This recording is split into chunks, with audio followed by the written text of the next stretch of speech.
Barça Villarreal, un déplacement qui s'annonce très compliqué, alors qu'il y a seulement 3 jours, on sort d'un déplacement qui était très compliqué face à Monaco et résultat, on a perdu ces matchs 2-1 avec des cartons rouges, tout ça, je n'ai pas envie de revenir dessus. Là, c'est Villarreal, les sous-marins jaunes. Wow. Est-ce que c'est un match qui va nous faire oublier la défaite face à Monaco? Parce que là, il va falloir que l'équipe réagisse par rapport à ce qui s'est passé face à Monaco. Oui, on doit réagir par rapport à ça parce que plein de gens ont commencé à remettre en question notre niveau.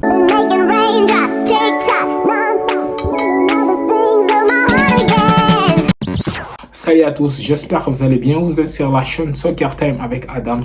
Si vous n'êtes pas encore abonné à la chaîne, abonnez-vous, activez la cloche de notification pour ne rater aucune de mes vidéos et surtout mettez le pouce bleu, likez la vidéo, ça ne vous coûte rien du tout et ça aide la chaîne à grandir. Avant match, Barça Villarreal, un déplacement qui s'annonce quand même très compliqué. Je n'ai pas besoin de vous le dire, vous connaissez déjà. Stade quand même assez compliqué, même si ces dernières années, si les Barça gagnent facilement à Villarreal, là il s'agit d'un Villarreal qui est très en forme, il s'agit d'un Villarreal qui a très bien commencé la saison, une équipe très offensive. Mais la question qu'on doit se poser aussi, est-ce que les Barça doit jouer avec son 11 type ou bien les Barça doit tourner? Vous savez, il y a seulement 3 jours, les Barça a joué contre Monaco dans un match très intense. Est-ce que nos joueurs seront capables d'enchaîner 3 jours après un autre match très intense? En sachant que Villarreal, ils se sont reposés toute la semaine. C'est la raison pour laquelle je vous dis ça va être un match très compliqué pour les Barça. Moi, je ne veux pas qu'Hansi Flick tourne l'effectif pour le moment. Je veux qu'Hansi Flick nous met l'équipe type sur les terrains, l'équipe capable de battre cette équipe de Villarreal. Parce que ces matchs, on est dans l'obligation de gagner ces matchs. On sort d'une défaite face à Monaco et si on perd encore face à Villarreal, ça sera une mini-crise. Là, c'est inacceptable. En ce début de saison, on a enchaîné des très bons matchs.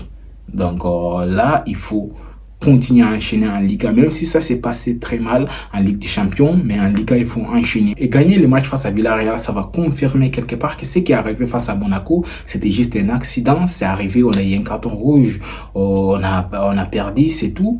Mais si on perd face à Monaco, les gens vont commencer à se poser des questions, ils vont commencer à dire oui, ça veut dire que les Barça, depuis le début de la saison, ils jouent que les petites équipes, raison pour laquelle ils arrivent à gagner, ils arrivent face à Monaco, ils perdent, ils arrivent encore face à Villarreal, ils perdent. Là, c'est pas le moment de tourner l'effectif, il faut qu'Hansi Flick nous met les 11 types. Bien sûr, je m'inquiète beaucoup pour nos petits joueurs, par exemple des Lamine Yamal, des Cubarsí, des Casado, des Pedri, tout ça. Surtout Pedri, c'est un joueur très fragile, hein. Je m'inquiète, mais c'est pas le moment de tourner l'effectif. C'est le moment de redémarrer la machine. La machine avait très bien démarré au début de la saison et Monaco est venu un peu gâcher la fête. Là, il va falloir redémarrer encore plus vite possible. Donc, il va falloir que l'équipe réagisse très vite face à cette équipe de Villarreal, une équipe qui me fait peur, hein. C'est un déplacement qui va être très compliqué parce que depuis le début de la saison, on a battu les équipes en Liga, mais des calibres de Villarreal, surtout Villarreal en ce début de saison, c'est juste monstrueux. Villarreal, ils sont imbattables en Liga pour le moment, ils n'ont perdu aucun match. Ils ont fait, je pense, des matchs nuls, hein, parce qu'ils ont les mêmes points que le Real Madrid et Atlético de Madrid, tout ça. Donc ça veut dire que cette équipe de Villarreal, cette saison, ils ont venu lutter pour les 4 premières places. Il paraît qu'Hansi Flick a remotivé ces joueurs, il les a fait comprendre que ce qui s'est passé face à Monaco, c'est passé déjà. Donc on passe au match suivant, on passe à autre chose. Donc c'est une défaite, ça arrive, c'est le sport, ça arrive. Donc il faut passer à autre chose. Justement, ça c'est très positif. Je vis les entraînements, l'ambiance était quand même assez positive. J'aime vraiment la mentalité d'Hansi Flick, moi. Et je vais vous donner mon 11 idéal pour faire mal à cette équipe de Villarreal. Là, je vais parler de mon 11 idéal, hein, le 11 que moi je vais voir. Mais ça ne sera pas peut-être les mêmes 11 qu'Hansi Flick va aligner parce qu'il y a plein de médias qui nous disent qu'Hansi Flick veut aller avec les mêmes 11 qu'il a fait face à Monaco. Moi, ces 11 ne m'a pas convaincu. Bien sûr, on n'a pas vu Eric Garcia pendant longtemps sur le terrain, mais ça m'a pas du tout convaincu. Dans la cage, bien sûr, Ter Stegen, même si ses performances restent à chier, mais on n'a pas les choix. C'est le seul gardien expérimenté qu'on a. Et en charnière, Inigo Martinez par Cubarsí. À gauche, Balde, classique. À droite, Koundé. Et en double pivot, j'aimerais voir Pedri et Casado. Ça, c'est un double pivot qui a marché depuis le début de la saison. Donc, je vais voir les deux là. Et en 10, Pablo Torre. Pablo Torre, bien sûr. Je ne sais pas pourquoi Hansi Flick veut mettre Pedri en 10 et remettre Eric Garcia en double pivot avec Casado. Moi, en double pivot, je mettrais plutôt Pedri, Casado. Ça, c'est le double pivot qui a marché depuis le début de la saison. Je ne sais pas pourquoi Hansi Flick veut changer ça, vu que c'était Dani Olmo qui s'est blessé, donc il faut remplacer une 10 par une 10. Pablo Torre, c'est un joueur assez parfait pour jouer à ses postes. C'est un joueur qui va temporiser les jeux.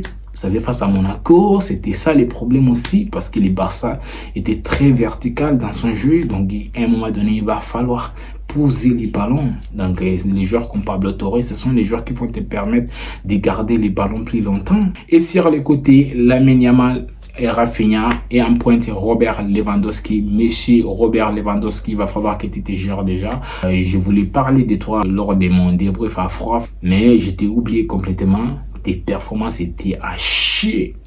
Oui, tes performances étaient à chier. Il va falloir que tu te réveilles. Les Barça a mis combien de buts en Liga? 17 buts. Tu en as seulement mis 4. Il va falloir que tu te réveilles parce que moi, je veux que Lewandowski sorte Pichichi. Je veux que Robert, mon joueur, sorte Pichichi. Il va falloir que tu te réveilles. Il va falloir que tu commences à planter but sur but.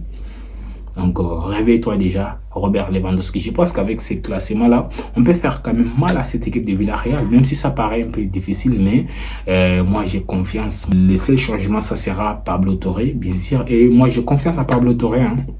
Oui, vu la pré-saison qu'il a fait, moi, j'ai vraiment confiance. Et j'ai regardé certains matchs des I-19, I-20, je sais pas si c'était I-20 avec l'Espagne. Il était convoqué récemment. Il a fait des très bonnes performances. J'ai vraiment confiance à Pablo Torre. Et l'objectif de ces matchs, c'est la victoire. On veut créer une énorme différence entre nous et le Real Madrid. Pour le moment, on ne veut ni défaite, ni match nul. Pour le moment, on veut enchaîner des victoires, histoire de prendre confiance, histoire de distancer cette équipe de Real Madrid avant les classicos. Vous savez, lors des classicos, tout peut arriver. Donc, objectif, victoire, tout simplement. Donc les gars, c'est tout pour aujourd'hui. Si vous avez aimé la vidéo, n'hésitez pas à me le faire savoir en commentaire. Et surtout, dites-moi en commentaire, est-ce que vous êtes d'accord avec mon 11 idéal? Est-ce que vous êtes d'accord avec ça? Donc les gars, on se retrouve à très bientôt. Continuez à liker, continuez à partager. À très bientôt.